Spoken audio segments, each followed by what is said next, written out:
Hey, what's going on, guys? The Horror Man back with the next review of the Goosebumps challenge. This time I reread Say Cheese and Die.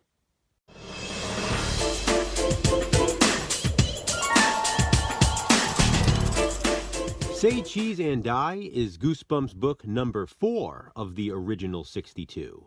And this one is significant for multiple reasons. First, for those who don't know, originally R.L. Stine had only planned to write 4 Goosebumps books, and with this being book number 4, this would have been the last one.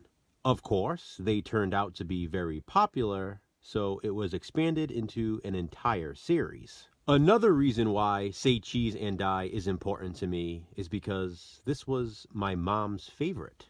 I specifically decided to reread and review this one today because today is her birthday. When I was younger, my mom bought me most of my Goosebumps books, and she'd also read them, so we'd have something to discuss. My mom's cool like that. Shout out to her, and happy birthday, Mom. Out of all the Goosebumps books she read, Say Cheese and Die was her favorite. It was always one of my favorites too, so I was looking forward to rereading this one. First of all, we have this classic cover art. A snapshot with a family of skeletons barbecuing. The tagline reads, "One picture is worth 1,000 screams." Say Cheese and Die follows 4 friends, Greg, Shari, Michael, and Doug, who everyone calls Bird.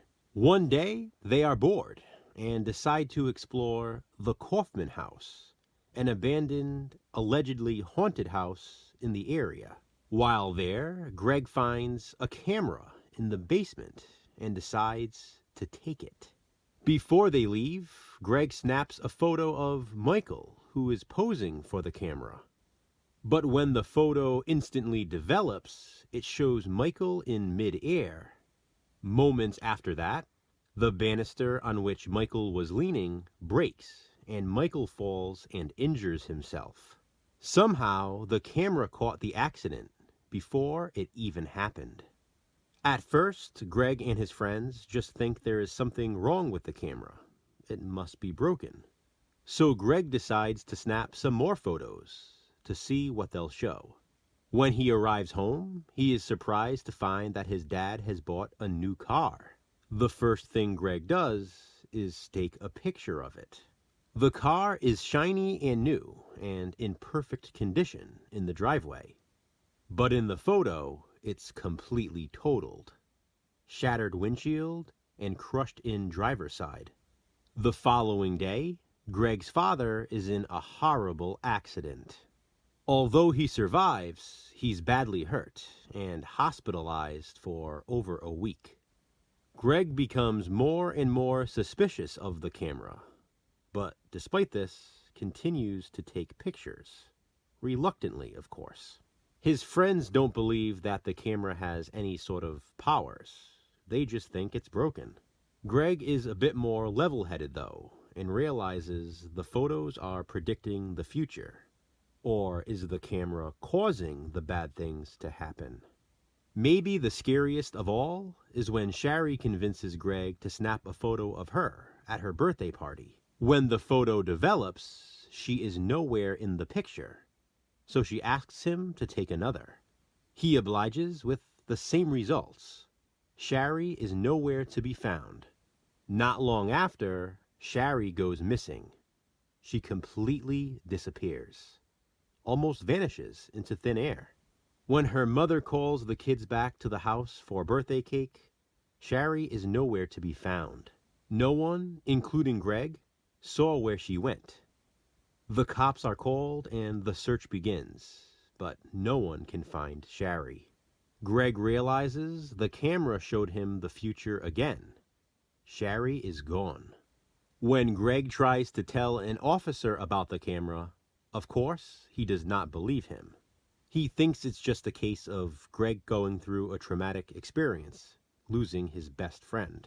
As Greg struggles to figure out what to do with the camera, he must deal with another problem. Someone has been following him, watching him, even broke into his room. Someone with dark intentions who wants the camera back. Say Cheese and Die is a very twisted tale. If I were to compare it to a horror film, I guess it would have to be Shudder. The Vanishing Shari storyline is definitely disturbing. Not to mention the stranger who is out to capture Greg. This book, in a way, also always reminded me of The Sundog, the short story by Stephen King. They're not exactly the same, but definitely similar. The cover image does come into play in chapter 16, I believe it was. What a great book. I love Say Cheese and Die, and I'm not surprised it was always one of my favorites. I'm not surprised it was my mom's favorite either. Have you read it? If so, what do you think of it? Comment below and let me know. By the way, there is a sequel to Say Cheese and Die called Say Cheese and Die Again, which I will be rereading and reviewing at some point later on in the Goosebumps Challenge. But until then, what's next? Check back soon to find out. Thanks for watching, guys. Hit that thumbs up and be kind. Subscribe.